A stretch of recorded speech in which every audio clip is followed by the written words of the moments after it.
This is a Tekin Redline. It's a 2-pole, and it's a very nice motor. This is the Gen4 R2, and this is just a spec motor. It is WER approved, and it's very nice. The rotor, because it is a 25.5 spec, most of those rotors are going to be close to 1500 Gauss, which I did measure it, and it's pretty close to that. It's just over. The RPM, the KVs, I should say the KVs, that I was surprised pleasantly, and I will have the data table toward the end of the video, or in the later part. It's the second half where I give those specs. But just looking at the motor, the construction is very nice. The tabs, that center alligator clip, that was difficult because there isn't much space, so the tabs are a lot closer to the body of the motor, but no big deal. The solder goes on top anyway, so it probably won't make much of a difference. And that's probably just the way they manufactured them. I doubt somebody thought, oh hey, let's put the tabs a fraction of a millimeter to lower center of mass. Probably not at all. That's just the way they make it, I'm sure. The end bell is a little tough to rotate. You do have to loosen the screws quite a bit on this particular motor. It's not as smooth as the Hobbywing end bells, for example. It's also not as rough or sticky as the slot machines, but it's closer to the slot machine than it is to the Hobbywing. Hobbywing by far has one of the smoother end bells. But the motor, surprisingly quiet, doesn't make that much noise, as much as I was expecting, because when you if you grab the rotor and you just slide it back and forth, it's actually quite noisy, especially compared to the Hobbywing. But once it runs, it's relatively quiet, so I'm not sure why. Now in the box, I'm not showing it here, but it does come with some little nylon shims, which I am not using, and I was curious as to why, because they were different sizes. But the rotor looks really nice. A lot of rotors, in order to balance them, they have a lot of epoxy, usually near the colored end. This one just has that little bit of epoxy there. But if you notice here, they really didn't remove any material, so the rotor must have been very well balanced. And to be honest, the epoxy in the end, that's probably just to tell which rotor it is without removing the rotor or opening up the motor, because with the Tekins at the end, there's a hole and you can just see the rotor end through the end bell. The Gauss is, well, pretty close to what somebody would expect. It's just over 1500. I did multiple measurements. Unfortunately, it doesn't really come through in the camera. But in one measurement, I measured 1512, 1520, 1517, and 1530, I believe. So this is going to be about 1515 Gauss. Now the diameter is about 12.28 millimeters, and I mean, that's pretty close to spec. There's a 1227. As far as the length is it's over 25 millimeters, so we're looking at a total of 25.41. And here is the box. So this is the model. So it's a 25.5 turn, and it's the Spec R2. That's the motor that we're looking at. So here goes the data table. Here are the numbers for the 25.5. So I'm just going to focus on this one here because it's the closest to 5 amps. It's 5 amps, and it's surprisingly good.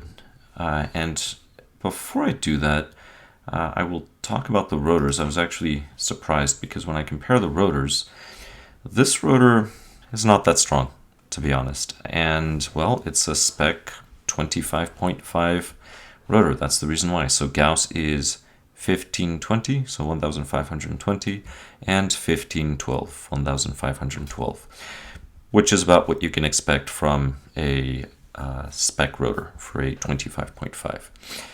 The slot machine has more Gauss, I believe.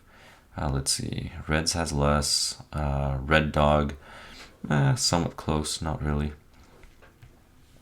let's see, Hobbywing just stock. This is a totally different beast, but this one's a lot lower. The G3R, this one was really high. I used to really like this motor until I fried it. My wife told me to do it. I'm kidding. She really is next to me, and I'm trying to pretend it's her fault so I can get another one because I do miss this rotor. I overtimed it on purpose and then ran many races to test it to see its durability. What would happen if I overheated a motor 20 billion times? I have a video on that, very good video. That motor is stout, but eventually it did fry. But let's see. So back to the Tekin motor. Tekin, we're looking at 1520. So compared to similar rotors, they're usually around 15. Here's a Muchmore. This is a 21.5 though. I don't really have many 25.5. So here's a 25.5. This is a Helix RS. This is the fastest motor I've ever tested on the track, 25.5 turns. But I do not think that was a Roar legal motor, so keep that in mind. But it was amazing. It truly was. Let's see. So now that we have the rotor, this is why I think the gauss is actually pretty good on this motor. So if you look at here, the KVs are 2,280. This is almost 2,300 KVs, which is very nice. So if we compare it to the G3R, the KVs, this is 2,079. So we have, let's round it to 2,000 KVs more with the Tekin. Now keep in mind, the Hobbywing does have more gauss, and that will affect the KV. Usually the KV drops because it's a little harder to spin it. It's just stronger magnets, that's the reason why. But let's see if I compare it to something that is, let's go with that slot machine.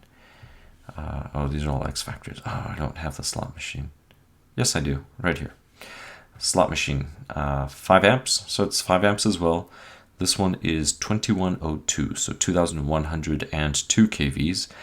This means that we have almost 180 KVs more out of the Spec Art 2. And let me just go back to the gauss. What was the gauss difference? So it's almost 180 KVs versus, let's see, slot machine, here we go, 1565 and 1515. 1520, 1512. The second numbers are about the same, so it's really just the first number. And these two numbers are closer. I don't know. I'll have to test this one because that's a large KV difference for a rotor that's somewhat similar. But anyway, those are some of the comparisons. I'll probably end up putting this motor in a 0 and then trying it out, see how it runs. But in general, it looks like it's going to be a pretty good motor. This is the very first time I run a 2-pole Tekin motor. Usually I run the 4 poles, but that's, well, off-road, short course. And those motors are great. I really do like their HD, that 4300 kV 2S motor. That is such a great motor. But we will see.